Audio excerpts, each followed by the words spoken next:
started. Welcome to LPC's Coffee and Collaboration. My name is Jennifer Scheich. I serve as the editor of Farm Journal's Pork and am second vice president of LPC.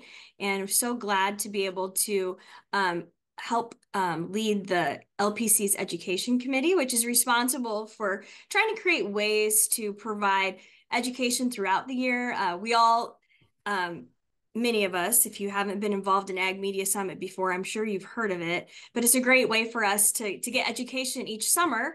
But this gives us a chance every month to touch base, talk about some topics, issues, opportunities, and ultimately gives us time to connect with each other throughout the year and to build relationships, because as we all know, that's really what makes our industry so much fun. It's the people. And so we're so glad that you could join us.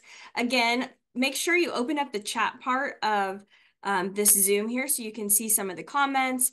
Feel free to ask questions throughout, and we will get to those at the end, or I'll try to work them into our conversation as well. So again, this is really about you guys getting something from it. So if you have questions, do not hesitate to ask, because that just makes it so much more fun for all of us.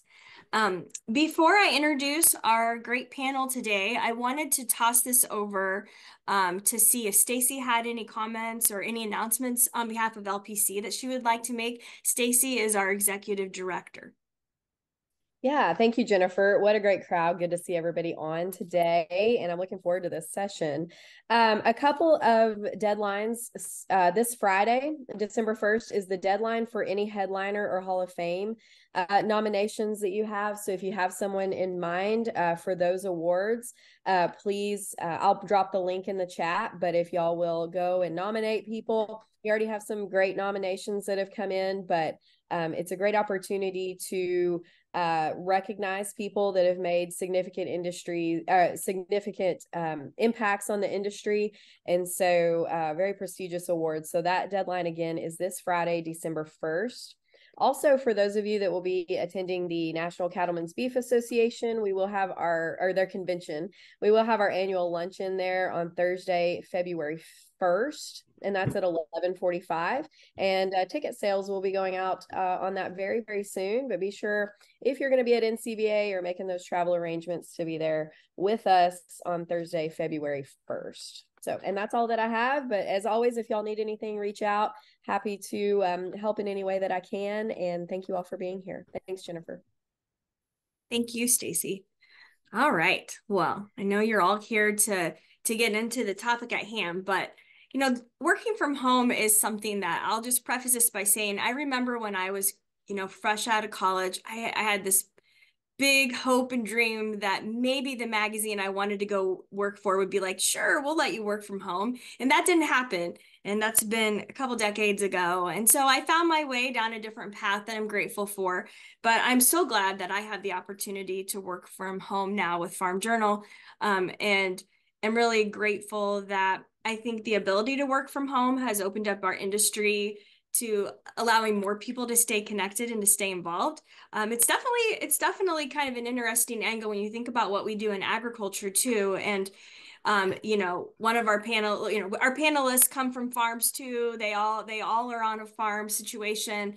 And if you think about it, I wonder how many people would still be in this ag communications industry if they couldn't leave the farm, or if they couldn't have the flexibility of being able to work from home. And so I'm really grateful for the opportunity to be able to do that. And it's not one that I take lightly, because I know that it requires kind of a different level of commitment and trust. And so those are some of the things that we're going to talk about today: tips, tricks, lessons that our panelists have learned. They all come at it from kind of a different angle and different number of years of experience, but they all have a lot of great stories to tell. So with that, I'd like to go ahead and have each of our panelists introduce themselves. Today, our panelists are Kimmey with Cultivate Agency, Kevin Schulz with The Farmer, which is with Farm Progress, and Joelle Orem, who is with Farm Journal's Trust in Food. And so with that, Anne, would you like to go ahead and begin and tell us a little bit about yourself and kind of how you got started working from home? Thanks, Jennifer. Good morning, everyone. My name is Kimmey. I'm with Cultivate Agency. We're a full-service marketing communications agency located in North Texas, and that's our headquarters. But to Jennifer's point of working at home, we were a traditional brick and mortar agency, everybody in the office until COVID hit. And then our entire team went remote. And I didn't expect us to stay remote at that time. I don't think anyone in our office did. And as COVID went through and the pandemic went on, and the timelines and length of the shutdowns, we found ourselves having to pivot and learn how to work remote in a collaborative space as an agency. And then when it came time to have the opportunity to go back into the workforce or into our brick and mortar space, my team decided that we wanted to stay remote. Everybody liked that. Most of my team is connected to agriculture in some form or fashion. So they all went back either to the farm, moved home, various capacities. And so we stayed remote. And now we have employees across 4 states. And we serve clients all over the countryside. So we've been able to make it work. We have a dedicated workspace that is our headquarters that will come in for meetings. And then we obviously still travel to our clients as needed and as our projects demand. So that's a little bit about who we are. I'm based in South Central Oklahoma, just over the Texas line, on my family's cow-calf and seed stock operation. So to Jennifer's point, it's allowed me to be back home. Now that I work remotely, I also have assumed the duties of equipment mover to my husband, lunch every once in a while, things that I didn't have when we had a brick and mortar space. He pretty much did that on his own or with his help here on the farm. So that's allowed me to become more involved on the day-to-day, not off hours. Love it. Thank you. All right, Kevin, you're up. Okay, as Jennifer said, I am Kevin Schulz. I'm editor at The Farmer magazine based in Minnesota, part of Farm Progress.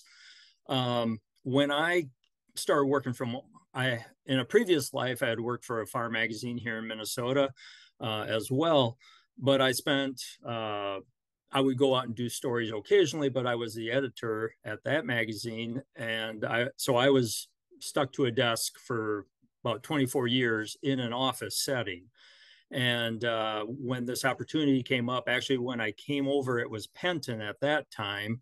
I came over to National Hog Farmer and I interviewed with at that time, our head office was in Bloomington, Minnesota, which is a suburb of the Twin Cities. And I said, I'm not going to be moving to the Twin Cities. And they said, well, you're I live in very south central Minnesota, about 30 miles from Iowa, south central Minnesota, and they said you're in the hotbed of Minnesota agriculture, or at least one of the hotbeds of Minnesota agriculture. Yeah, we expect you to stay put. So that served me well. And then when I forget which came first, when the print publication of National Hog Farmer closed down, or COVID. I think it was kind of a combination of the two. I had to shift gears, and they allowed me to stay with the company, which was Informa at that time, and always under the Farm Progress umbrella, but now under Informa. And they said, well, how about if you become a staff writer for Dakota Farmer and Nebraska Farmer magazines? I said, okay. Once again, I'm not moving from southern Minnesota. We're established here. And they said, that's fine. And that's where the benefit of working from home really paid off for me, because that was when COVID was kind of going. Everyone was doing webinars rather than having their annual meetings. Yes, it wasn't perfect, but for me, being able to cover 5 conferences in a week rather than having to flip a coin, see which one I would attend, I was able to, attend snippets of all of them or get recordings. We learned a lot from COVID, and that benefited, working from home and being able to work from home. As Ann said, her jobs, in addition to what we get paid to do, my wife is a school teacher, so she works out of the home. We live on acreage, so I can look out my window and I see that the lawn needs to be mowed or snow needs to be shoveled, which fortunately not yet here in southern Minnesota, but that will come. My culinary skills have improved. Not that I would feed all of you. I wouldn't put you all to that test, but I have improved on my cooking, and my wife appreciates that. I've benefited, like I said, from. I didn't know if I'd be able to work from home or not, having been in that structure for so long. But now I don't know if I'd ever go back to a daily setting in an office. Thank you, Kevin. All right, Joelle, now it's your turn. Hi, everybody. I'm Joelle Orem, and I'm from Central Indiana, kind of near Purdue. So if you know where Purdue is, it's about 40 minutes from my house. I am extremely blessed to be able to work from home. It's something I've always wanted, but at my most recent office job, I actually pushed really hard to be able to work from home after having my daughter, and I wasn't able to. And it kind of it gradually, I went to part-time, and then I went to super part-time, and I was able to work from home one day a week or so, but it never was working with my schedule. And I was driving 1 hour one way to Indianapolis just to go to work, and it didn't work. So I left my job at this really cool marketing agency. And that's when I just thought, well, I'm going to have to stay home. That's just what it's going to have to be. And then I was really fortunate to get opportunity after opportunity. And something very specific that I wanted to do was work in ag, because we are farmers, and it's something I'm really passionate about. And I really wanted to work for an agriculture publication. And so that was just I was like, it's never going to happen, just because I live in the middle of nowhere. And my opportunity with Farm Journal came up. Actually, just over a year ago is when I started with Farm Journal.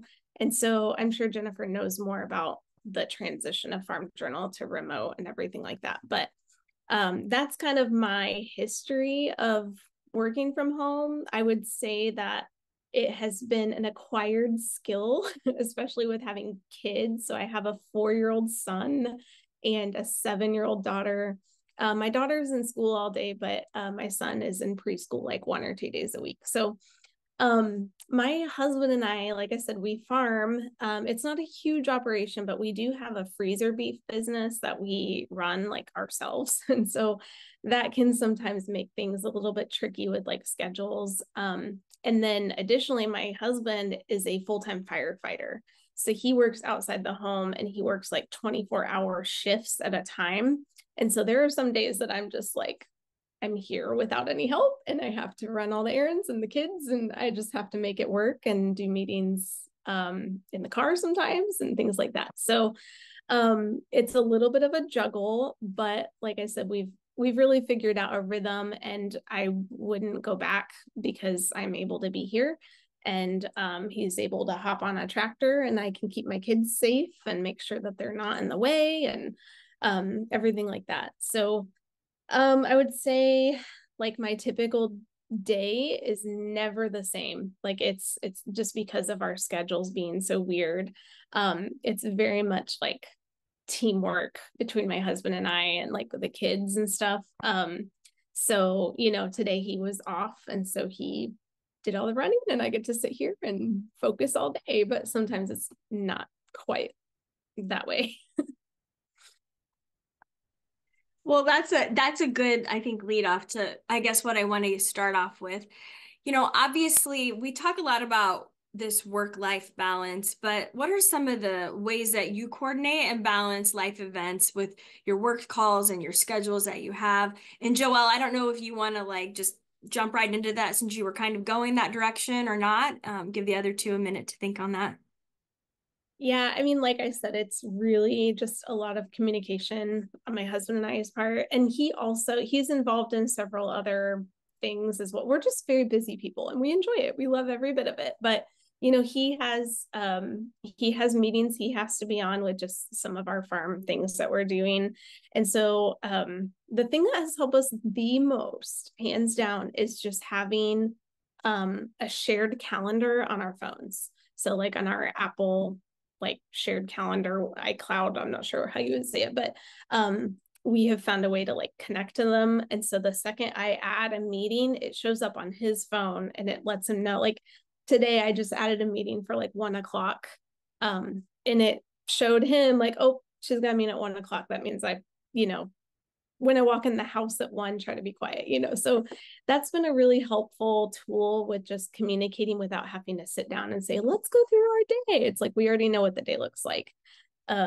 So that, and just, when it comes to juggling like appointments and things like that, I'm just really thankful for tools like Slack and email, like just basic things where I can say, hey, I'm going to be 5 minutes late, or can we bump this, or things like that.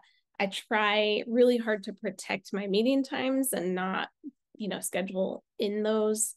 But sometimes you do have things that come up, like a kid's doctor appointment or something like that. And in that case, we just make it work. I'm not sure how, but it just works. Anne or Kevin, any thoughts? Sure, I'll jump in and add. I was going to say, I think it definitely, working from home changes as your life stage changes. I'm listening to Joelle. I remember those days, except I did it from an office, so I feel that pain, right? And when we went remote, my youngest son was a freshman in high school, and I felt like I was a freshman in high school again, juggling, school plus work, and him being right next to me. So I would say for me, it's really been it's nice and it's refreshing as to Kevin's point, as your kids get older, you have a little bit more grace with that life balance. I know, I think the one thing that COVID has taught us and working remote has taught us is that we can all have grace and life happens. Whereas I feel like as an employer, we always didn't think about life happening outside of the office, where now we do, because we're so ingrained in that work-life balance. The other thing I would say, my husband has been a farmer or a rancher his entire life. So, I was thinking as Joelle was talking, I wish I could schedule meetings on my husband's phone and he would actually look at that, but he's not there in that terms of technology. So we're still a little old school. I have a calendar on the refrigerator, and if I block off different days, and then on my office door, I put a sign up and pray that he actually looks at the sign before he barges in if I'm on a call, or from that aspect of it. So I think that for that work life, just that balance happens and changes. And I think the other thing I would say is forcing yourself a schedule, because I could sit at my desk all day and not ever get up, which isn't a great situation either, right? So forcing myself to have my own schedule of, I start at a certain time every morning, and I get up and I come to work just like I was going to work in a brick and mortar space. And because that's my way of getting the day started off right. So for me, that's where our work-life balance kind of fits into place. I guess I've always been very fortunate, even in my previous life when I had my in-office job. I guess I still have an in-office job, but it's just in my house now. But I've always had a good leadership team that allowed me to, take family time. If my kids had an elementary program, I was able to run off to that. Granted, it was 10 miles down the road, but it was still 10 miles down the road. But now both my daughters are adults living their best lives. But I the one thing about working from home, good and bad, is that it's always there. So if, as I mentioned before, I gotta go, we got, if rain ever comes back here, and we have 3 days forecasted rain, I know I gotta get out and mow the lawn. I can go out, mow the lawn, and my work is still gonna be here. Good and bad. Obviously, as deadlines are being crunched, then, I know I have to take care of that at that time. But, I'm kind of on an island, which also is the good and bad of working from home. I am the editor of The Farmer. I'm also the head writer. So I am the staff. Other than advertising, I am the farmer. So I don't have the liberty of just going, bouncing over to my neighbor, my coworker, and bouncing ideas off them. We make good use of Teams is what we use. Just drop a quick note or even a call. One thing, as I mentioned before, my wife is a school teacher, so she's gone during the day, other than 3 months out of the year. When she's home in the summers, it's a little more difficult. Not that she's, running through the house, making noise and whatever, watching TV, because as you see, this is my office. It's wide open. I don't have doors. So I don't know what the status of everyone on the call today is, but if you're in that transition, I would recommend getting an office with doors, because I don't have that. Like last week, Thanksgiving week, my youngest daughter, who's also a school teacher, had the week off. So she came and stayed with us for the week while I was still working Monday through Wednesday. And, they knew, okay, this is Dad's quiet time. Let's respect his rights, because on the one side, you can see my dining room. On the other side that you can't see is our kitchen. So I'm like the main thoroughfare between our life activities. But they know. And during the summer, when my wife is home, she knows if I'm on a meeting like this, not to really walk through unless she wants to be seen. Just respecting rights of, those around you, your surroundings. You have to set up what's right for you. This works for me. We're at the stage in our life, we're not gonna build an office for me. This works, and we can work around it. And hopefully it will continue to work. Yeah. I feel like we have a similar, I don't have a door either, but I have like my Hunter says it reminds him of like those, like at a nail salon, the nail salons, kind of those like screened accordion. That's what he thinks it looks like. And maybe it does. I don't know. But I do use that when I need to have like the kids not come by, and they've learned to and picked up on how not to interrupt. But I was also in the same boat of like, I don't really want to pay the money to add a door. But the reason why I'm up here in kind of this main spot by my dining room and kitchen is because it allows me to be close to the door if needed for things. And it's the best place for my internet.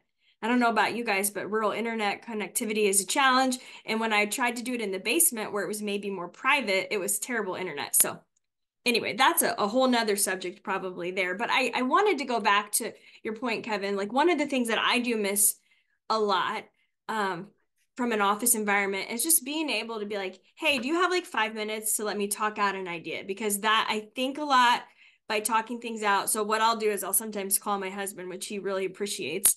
I know, interrupting his day to talk out a story idea, but it helps me. How do you guys collaborate within your companies?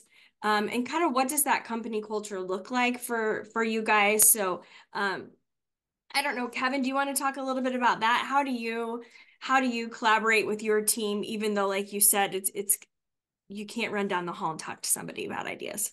Yeah, like I said, we utilize teams an awful lot, you know, for the day to day. If we've got stories that we're working on that we think one of our sister publications may also be able to use, or vice versa, we share content that way.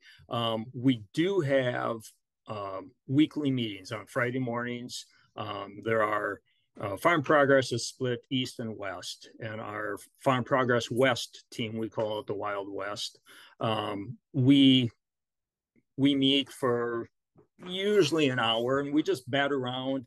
You know, we kind of vocalize what we've been typing into teams all along, the stories that we're working on. Here's, you know, this would work for you possibly. We bounce those ideas off of each other, and the biggest selling point, I think, is the, you know, just being able to have a sounding board. You know, hey, I've got this issue that came up. How would you guys cover this? You know, because we have so varied. I've been in this business far too many decades, so I'm probably up on the veteran end of it. And then we've got some newbies. You know, my when I was at Dakota Farmer, my boss at the Dakota Farmer, the editor there, is the same age as my youngest daughter. So it's, you know, we've got that span of, and then in Nebraska, we've got even a younger writer who's actually, she's still a college student at UNL. And so we've got that varied degree of experience that we're hopefully able to share with the younger people, and the younger people are able to share, you know, question maybe us veterans, why do we do it this way? Would this be a better way? And obviously with technology, they're a little more in tune with it. When I remember being the kid when internet first came in, you know, and I don't know the ages of the people on the call here, they may not remember life before the internet. But I remember when it came in, and I was the kid who got our magazine at that time on the web, and, you know, functioning, and how explain to my coworkers how we use the internet, or how we could use the internet. So just having that, you know, give and take of all ages of experience, and not necessarily ages, just years of experience in, you know, even, you know, I still try to be up on technology, but not as much as maybe the younger people on our team. So just that give and take, and being able to share story ideas or experiences of how, oh yeah, I remember I had that story, a similar story, you know, a few years ago. Here's how I handled it. You know, follow that same framework. So that's what we do. We use technology to our, you know, advantage, and that's what it's there for, I guess. Mm-hmm. Yeah, good point. How about you, Joelle? So this is kind of interesting because I thought it was a culture shock just working remote. And then it was a culture shock working full-time remote when I came to Farm Journal. And then I just switched onto Trust and Foods team, and it was like another culture shock because they collaborate way differently than we did on like the content editorial team. So I always felt kind of like we mentioned, like, oh, it's just kind of like me, and I don't really have anybody to bounce ideas off of and things like that. But something that happened like my first week is a Slack huddle. Have you guys done this before? If anybody uses Slack, so there's a huddle feature in Slack, and you can basically like call someone, like video call them right away. It's just like making a phone call. And it happened, and I was like, oh, okay, like this was unplanned. Hopefully I look okay, you know. And so that's how they do things on this team. And so I just wasn't used to that at all. But now, like, probably once a day we're on some kind of huddle, and we're just like, hey, is anybody free in 5 minutes? Can we chat about this? And it's actually been really helpful because, you know, I might be stuck in a project, and it's just easier to like jump on a quick call than it is to like schedule a Zoom meeting for tomorrow at 1, or email back and forth. And so that's kind of how we do things. But again, sometimes it's just unexpected because I'm not used to just being called like randomly. Excellent. How about you, Anne? Yeah, I was going to say we use Teams, and that is our main source of daily communication is that texting and chatting back and forth in Teams, and the video calls. That I think to your point, Jennifer, early on you mentioned about, hey, popping in someone's office, or do you have something 5 minutes, real quick, 5 minutes. That's been probably the biggest challenge is keeping that collaboration open that we would have had in person. So, and then also respecting that time as well, because in person, their door may have been shut, or they may have been able to say, come back in 30 minutes and I can give you that 5 minutes. And so we've been really trying to work on our Teams etiquette of like changing your status, so that people know and they can check into your status. If you're green and you're available, yeah, I'm open for communication. Or if I've got my do not disturb on, you can feel free to message me, but I may not answer you for a while because I'm wrapped up in a project. So I think for us, it's we continue with our team meetings. We don't have a team meeting each week because each of our teams meet. So our creative team meets each week. Our accounts team meets each week. And then I do just weekly check-ins with our team. And I don't really check in anymore on them on projects per se, because I can find that out through our project management system. It's more on that one-on-one interaction of that human side of, hey, how's everything going? How's your family? That's that coffee, a morning hall talk that I miss, that I want to make sure my team is doing well in their everyday life. The other thing I'd say is the biggest struggle for us is making sure that our team doesn't feel like they're in a silo and isolated in their little world and in an office.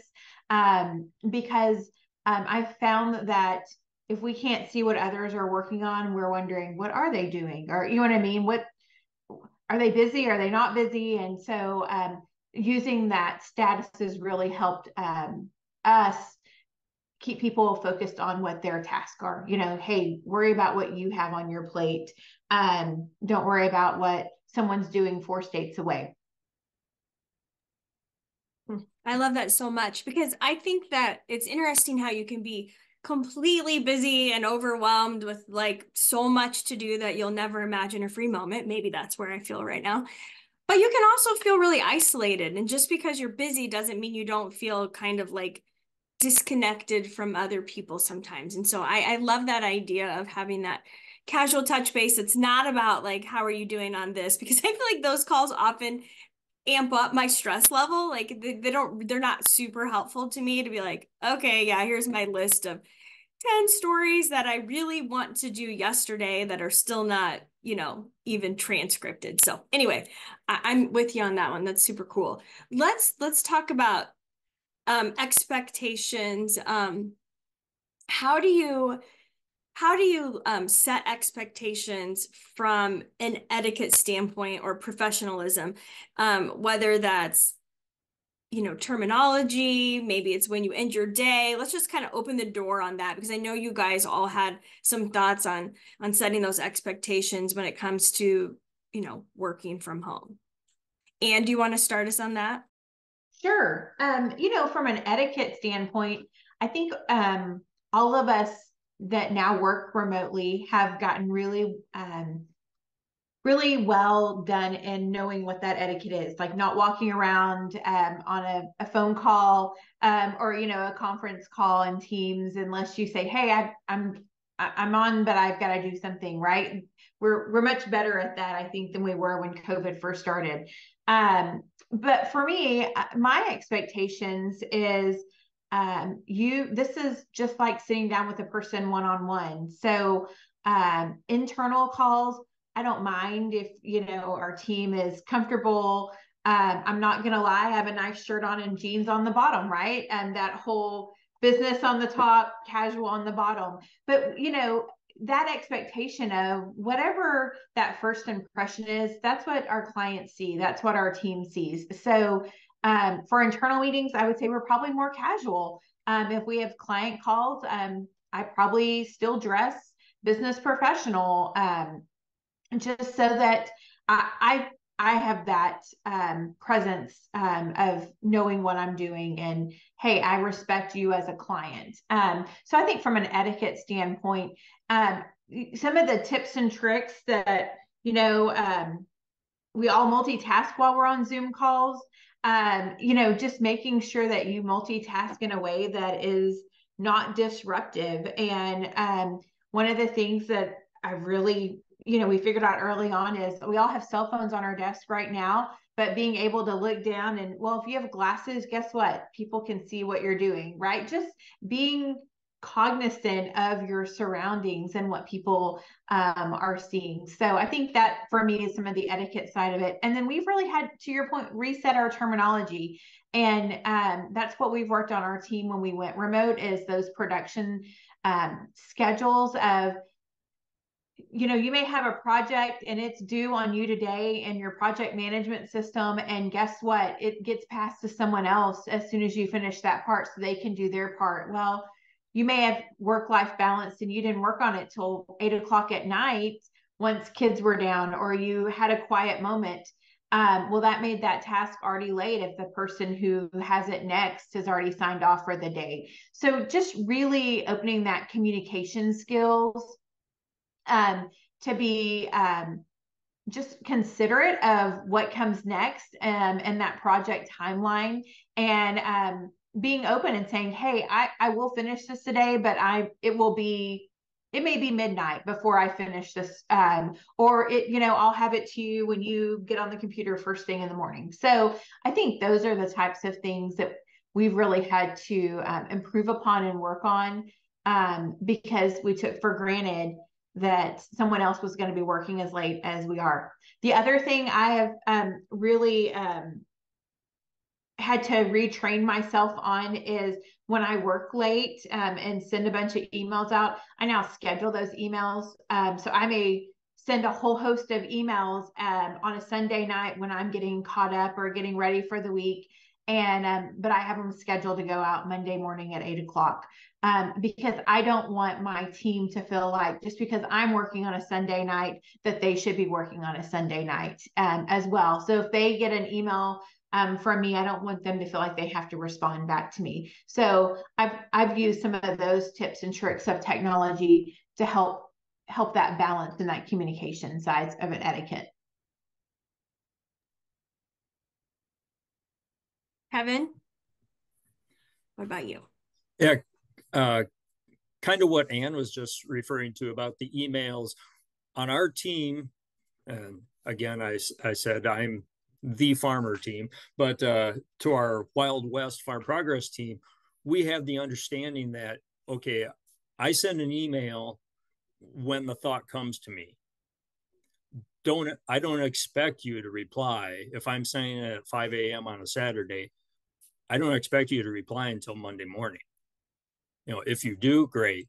Talking about the time of day, and as I said before, how the good and bad of working from home is it's always there. When I'm conversing with a farmer and, hey, get back to me by the end of day Wednesday. Well, as we all know, farmers have a different thought of end of day as a banker may have. Our end of day has adapted to what a farmer's end of day is.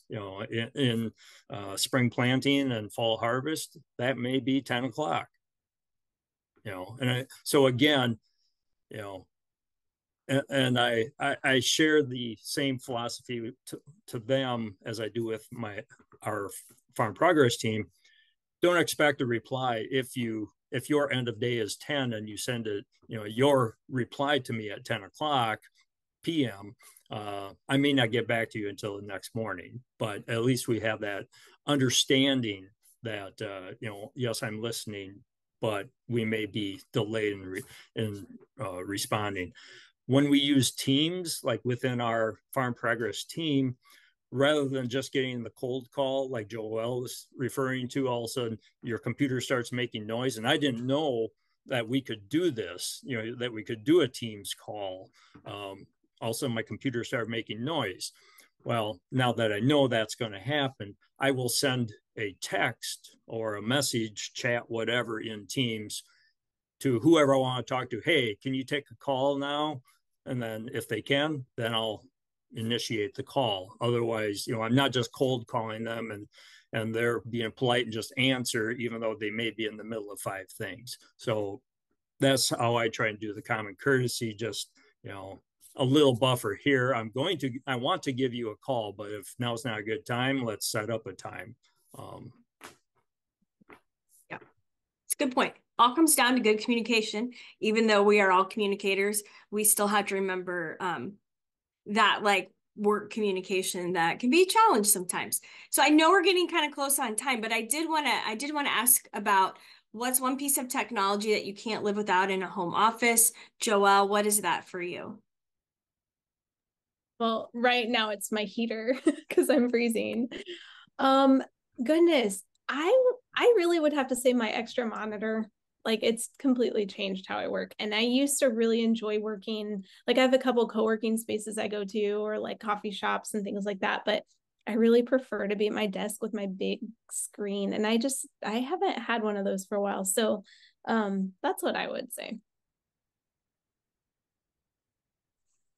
I also am a huge lover of my extra screen. I really can't work on my laptop very well. Now I just feel so stifled. Anne, how about you?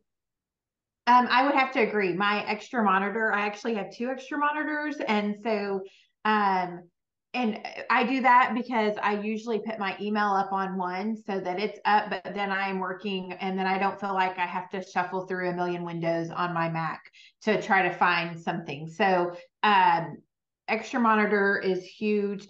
And it's not technology, but I'm old fashioned in the fact that I do not like a rechargeable mouse because my mouse dies at the most inopportune time. So I always have a set of AA batteries hanging out on my desk because I feel like my mouse is always going to die and it'll happen on a call or in a meeting. Excellent point. How about you, Kevin? I have to reiterate the extra monitor is a savior. And as we've already said, Teams is a big go-to for me. And I don't know the backgrounds of all the people on the call today, but being a writer and a reporter, one software that I cannot do without is Otter. It's a transcription, and I know other people use Tammy, and I used to use Tammy, but Otter seems to be for me a better financial deal. But you do the interview, you're taking notes, but I can't type in my decades old fingers, can't type as fast as someone's talking. The transcription is there. I can copy and paste and write a story, which normally would have taken a lot longer. I don't use the AI that some people are talking about using nowadays to write a story for you. I think you need the human. Well, this kind of merges AI, I guess, in a sense, the transcription service, but you can still put yourself into the story. And that's, those are 3 that I could not do without. Oh, those are so good.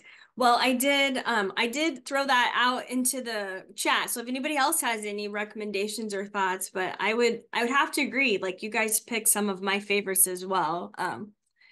And I know we're at 10:46 now. I guess we didn't get to all of our questions because we had a really nice stack of questions prepared and I didn't see any questions in the chat. So I'm going to just throw it to you guys. Do you have any final comments or any thoughts that you might want to share that you didn't get to bring out? Just because of time? I would just say if you have questions about working from home, reach out to those who work at home. Working from home is not for everyone. And I think it's real easy. You can figure that out. So reach out and talk to people about it. Don't be afraid to ask for help or to ask your boss. I get to manage people. And that's one of the things is I always want to hear what struggles that my team is having, because I guarantee someone else on that team has the same struggle. So if I can keep that collaboration going, and we could solve maybe several struggles at one time. Yeah, I agree that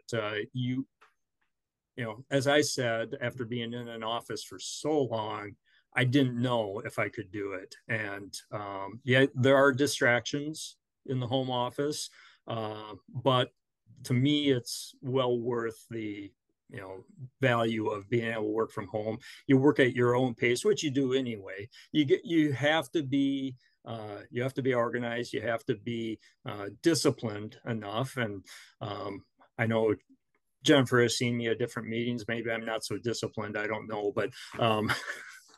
but you have to be disciplined, and again, the respect of others around you, and your space, their space. And I'd highly recommend it. And if you have the opportunity to do it, and your company is willing to let you do it on a trial basis, take advantage of it.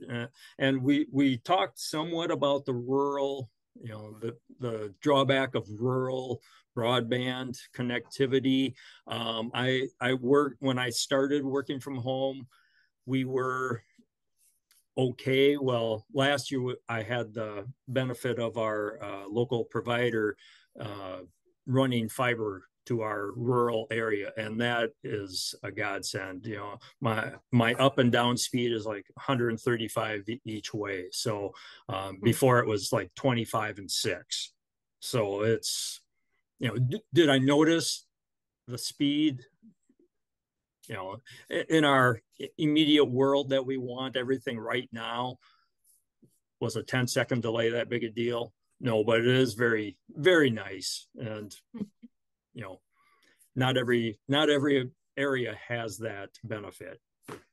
Yeah, we always had trouble with our internet, and so we finally broke down and got the Starlink, and it's really nice. It's a little pricier than what we had because we were working off of like a hot spot, but it was just not cutting it. But Starlink's been really nice. Do you have any last thoughts, Joelle? Any last words? Yes, words of wisdom before we close out.